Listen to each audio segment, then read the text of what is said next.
Hey you all, also hi to fellow dressmakers. You're welcome to another interesting tutorial, and in today's video we'll be making this blouse. And everything about this blouse, as you can see, is the highlights, and in this video you'll be learning the easiest way to go about it. Now let's get started. On my pattern paper I have a space marked out for the front and the back, and this borderline will serve as the shoulder line. Now the first thing you're going to make sure is that the space you have will contain your body measurements, especially the bigger part of your body measurement, either your bust or your hip. Make sure it will contain the hip measurement divided by 4 plus at least extra 2 inches, or if the bust is bigger, the bust measurement divided by 4 plus at least extra 2 inches.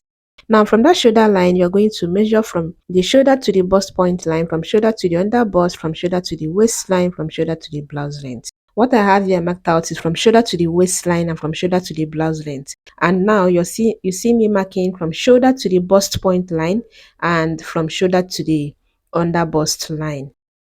After marking it on these two ends, I'm going to use a straight ruler to connect them, and then I'll go ahead and label them: shoulder line, bust point line, under bust line, waistline, and then the blouse length. Now coming back to the shoulder line, I'll be marking the shoulder measurement divided by 2, and then I'll go down to the chest line. On that chest line again, I'll be marking the shoulder measurement divided by 2. And I'll go ahead and use the straight ruler to mark it out like this. Then I'll go ahead and mark the standard neck width, then come down here to about 1.5 for the shoulder slope and connect from that 1.5 to the neck width this way. Next thing I'll do is to measure from that shoulder slope down to the chest line, get the midpoint, and on that midpoint I'll be going into 1/2 inch. Then use a straight ruler to connect from the shoulder tip to that 1/2 inch, and then get the bust measurement divided by 4 here on the chest line. Then curve from that 1/2 inch to the bust width, just like this. Once that is done, I'll go ahead and get the bust span, that is the nipple to nipple divided by 2. I'll mark that on the bust point line and also on the blouse length, then use my straight ruler to connect it. And this line is where we'll be taking in our darts. Now for the dart intake on the waistline, I'll be doing 0.625 on both sides, which is 1.25 in total. The waist dart intake I'm doing is 1.25. Then for the dart length going down, I did about 6 inches. Then I'll go ahead and give it a dart shape on both sides, upward and downwards. Then I'll go ahead and take the waist measurement divided by 4 plus the 1.25 dart intake. Then on the blouse length, I'll be doing the hip measurement divided by 4 plus extra 1/2 inch. At this point, you can decide to add 1 inch to it or even more than that, depending on how much you want your blouse to flare at the hem. But if you want to use it for skirts, you can decide to just add 1/2 inch to it. Now to tighten the under bust, I'm going to be marking the under bust measurement divided by 4 here on the under bust line. Then measure from that point to the side seam. Whatever it is I measured, I'm going to divide that into 2 equal halves.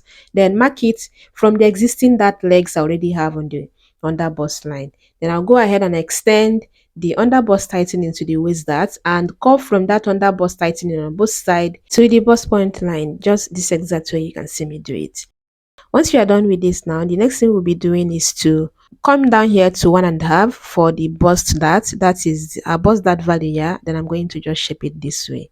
And then the next thing we'll be doing now to complete this down part is to come up here to about 1.5, and then we are going to use that to slope the down part just so it's not pointy on that side seam at the end of the day. Now we're going to talk about the top part, and the first thing you're going to do is to do a shoulder dart.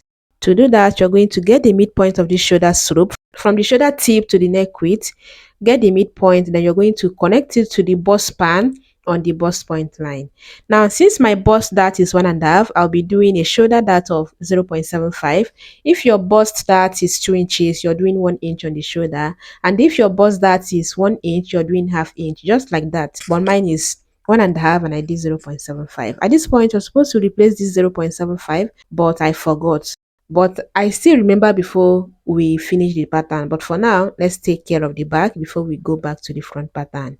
From the shoulder line, I'm going to go down to the waistline, and you can see it's 1.5 above from shoulder to the waistline of the front pattern. Can you see that? Then the same thing with the blouse length. It's about 1.5 above the blouse length of the front pattern. Then I'll go ahead and label blouse length, waistline, and the center back. Now, from that center back on the shoulder line, I'll come into the shoulder measurement divided by 2. And here I'm trying to make sure I'm using the same shoulder width because yeah, they're supposed to be the same. Then I'll go down to the chest line, which is the same as the chest line for the front. Then I'll go ahead and shape them or connect them like this. Next, I'll be marking the standard neck width. Then I'll come down here to 1 inch to slope the shoulder and connect it to the standard neck width like this. And then I'll go ahead and measure from the shoulder slope down to the chest line, get the midpoint and leave it there. We'll be needing that to cover the armhole later. And then I'm going to come up 3 inches from the waistline from the center back here and go in ½ inch on that point. Use my ruler to just contour the center back this exact way you see me do it, upwards and downwards. And now I'm going to start from this new contour line and take the bust measurement divided by 4 on the chest line. On the waistline, the waist measurement divided by 4. I don't usually do that for my blouses, lace blouses, yeah. So we are skipping that on this back pattern. Then on the blouse length, you're doing the hip measurement divided by 4 plus ½ inch or 1 inch. I'm doing ½ inch on this pattern. Once that is done, I'm going to measure the from the waistline down to the blouse length here on the side seam and make sure I have the same thing here. And then I'm going to just blend it into the center back, and that's how the shape is going to be on the down of the blouse. Now I'll follow the center back contour line and add my zipper allowance, and I'm choosing to work with zipper allowance of 1 inch. At this point you are working with your desired zipper allowance. After connecting it, the next thing we are going to do is to start from the shoulder tip and go into 0.75 or 1 inch. But on request, I'm going in 2 inches because she does not want it to be just as wide as the one we are trying to recreate here.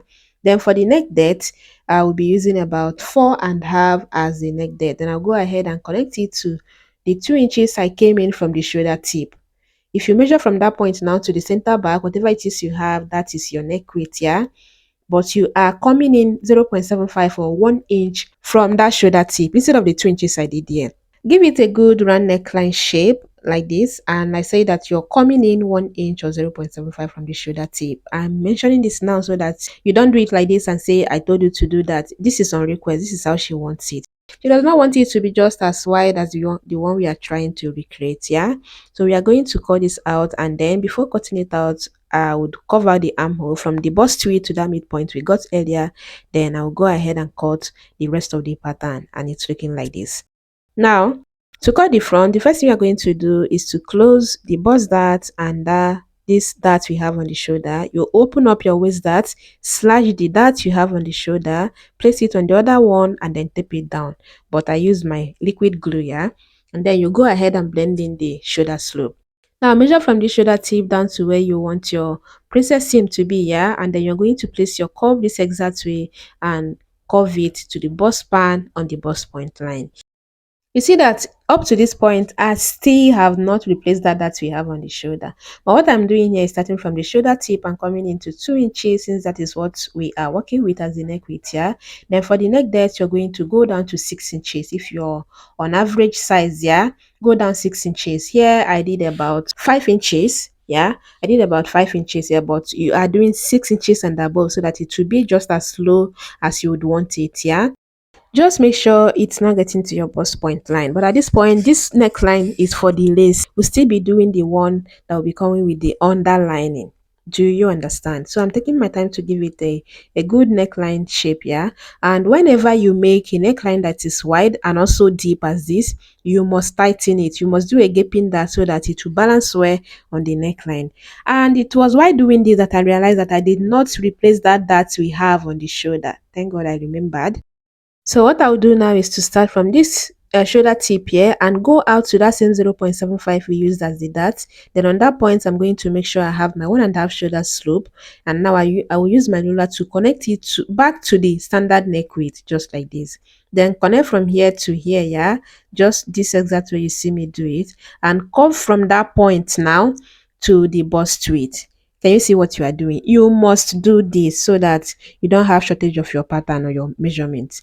Then I'm going to measure from that shoulder slope down to where I want my princess seam to be, and just place my curve this exact way and recurve it back to the bust span on the bust point line, and it's looking like this. The next thing now is to do the neckline. We are starting from the shoulder tip and you are coming into 0.75 or 1 inch. For my case here, I did about 2 inches, and then I'm still maintaining the 5 inches I'm working with as the neck depth.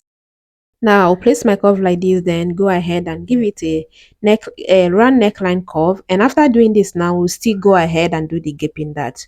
So I had the line here initially, yeah. I'm going to reconnect it, and you are doing this where you know that this is likely to gape, where the curve appears deeper. That is where you're going to take something out, and I did about 0.75. Can you see? Just as simple as that. This makes a whole lot of difference. Then you're not cutting the neckline exactly on the line here. You're going to leave some paper, and then you're going to slash one of the gaping that line here. And after slashing, you're going to apply your water glue if you're using that, or basically place it on the other line and tape it down. Then you go ahead and blend in the neckline curve.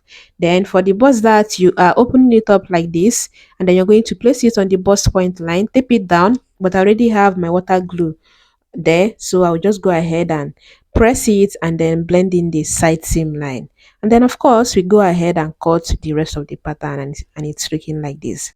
So you are doing everything we did on this pattern except the neckline, which is not the one exactly what we are trying to recreate here because of the wideness. That's the only difference. So you are just coming in from your shoulder tip to 0.75 or 1 inch at most. That would give you exactly that. Then for the neck depth, you are doing from 6 inches upwards, but do not make it too low.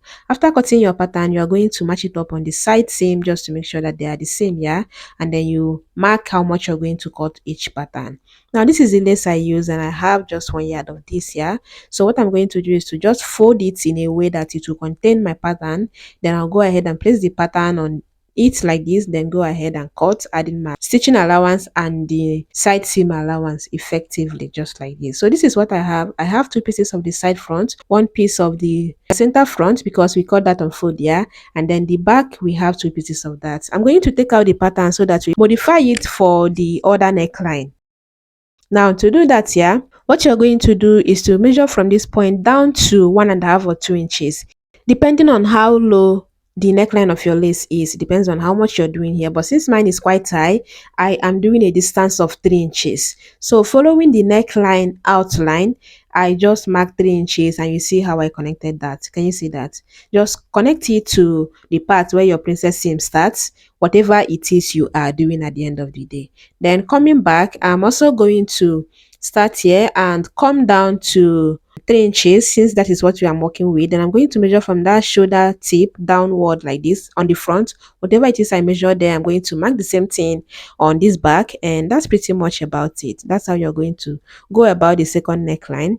And if this part is confusing you, just go back and rewatch it and you'll understand it. After doing this, now you're going to use this pattern to cut on your door face or crepe or whatever underlining you're working with, yeah. But you're cutting that and you're adding the same exact allowance you added on the other one. The only thing that changed is the neckline. Now for the flounce, yeah, I have my fabric folded into 4 and I got the midpoint on both ends, yeah. Now what you're going to do is to make sure that the width of this fabric now is equal on all on the 4 ends if you can, yeah.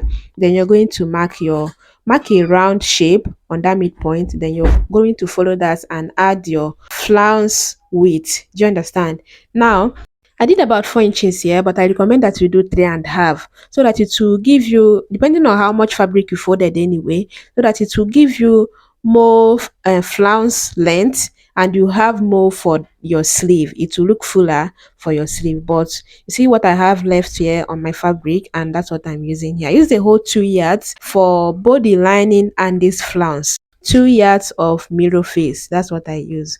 But I said I did 4 inches as the width of the flounce here, which I recommend 3.5, so that at the end of the day you're going to have about 2.75 left, or even 3 inches depending on how much you sew. Don't make sure you have something that is very long at the end of the day, so that it will be full and give you exactly that sleeve we are going with. The only thing here is that the fabric width is not what you're supposed to have, but you're just cutting your flounce this exact way you see me do it here. So this is it for the 2 sleeves. I have 4 pieces of that here. Then after that, you're going to cut the base for the flounce. To do that, yeah, you're going to measure the length, which it should not be too long, depending on your size. Yeah, for this person, I'm using a length of about 5 inches, so I'm marking 7 inches so that after turning and sewing on the shoulder, like sewing on the armhole, I would have about 5 inches left. Do you understand? So I'm marking about 7 inches here, and that will be the length. And you see that I folded my fabric into four because I'm cutting for the two sleeves. And of course, the width of your fabric should be enough to go around your armhole at the end of the day. So I'm going to come down here to 3.5 and just give it a sleeve curve just like this. Then for the round sleeve here, you're going to make it as free as possible. So I marked the sleeve circumference there, then I added about 1 inch to that, and that's how much is going to be, like how free is going to be on that end. So yeah, you're going to cut it out, and then you're going to cut the lining for it depending on the lining you choose to use. Yeah, but since I won't be doing anything with this fabric I have left here, I'll just go ahead and use that to cut the lining.